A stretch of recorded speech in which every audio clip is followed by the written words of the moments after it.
Hey guys, I wanted to talk to you a little bit about the literature review after reviewing your research logs, the third one that had your outline or your introduction. So first, one thing that I saw missing on a lot of the outlines is an analysis of the articles. A lot of times you just put, like review this article or the main findings. It's really important in a literature review that you're doing analysis. So that means at minimum, you should be telling me what were some of the strengths and weaknesses of each article. And then at the end, in the conclusion typically, is where you would include, based on those weaknesses or those limitations, what ideas do you have for future research? So maybe this topic hasn't really been studied in the acute care setting, or maybe the research methods were all very much qualitative and we didn't have really many big quantitative studies, or maybe the reverse of that. So how do you suggest studying this topic going forward? That is what should be in the conclusion.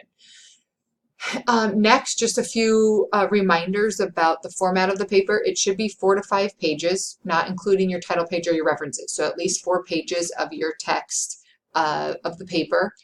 It does need to be an APA format, and things that I'm particularly looking at for APA are really your citations, your in-text citations, and then on your reference page. So anytime you're making a claim or paraphrasing or sharing information that you found in an article, you should include the citation. And that would be the author's last name and the year that it was written. That should be in the in-text citation.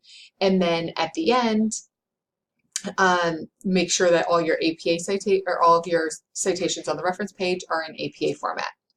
Another big part about APA for this paper in particular is that it should be in the third person.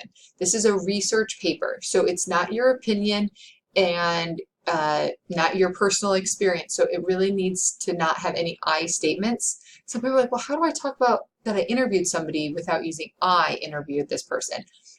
Two things. One, if you just want to replace I with the researcher every time, that's fine. You just refer to yourself as the researcher because you are the one researching this topic. Or you just phrase it in a more passive way, something like Joe Smith was interviewed for this paper. So if you have questions on that, please feel free to email me and I can help you with that. But I did see a lot of I statements in your outlines and in your introductions. So make sure you look at that and fix that before you turn in your final paper. Lastly, a reminder, 3 peer-reviewed articles should be included. That's the minimum.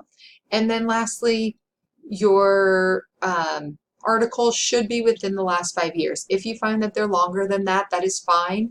But that should be included as a limitation, and you should make sure that at least some of your articles are within those last 5 years, so that we know what's currently happening on this topic.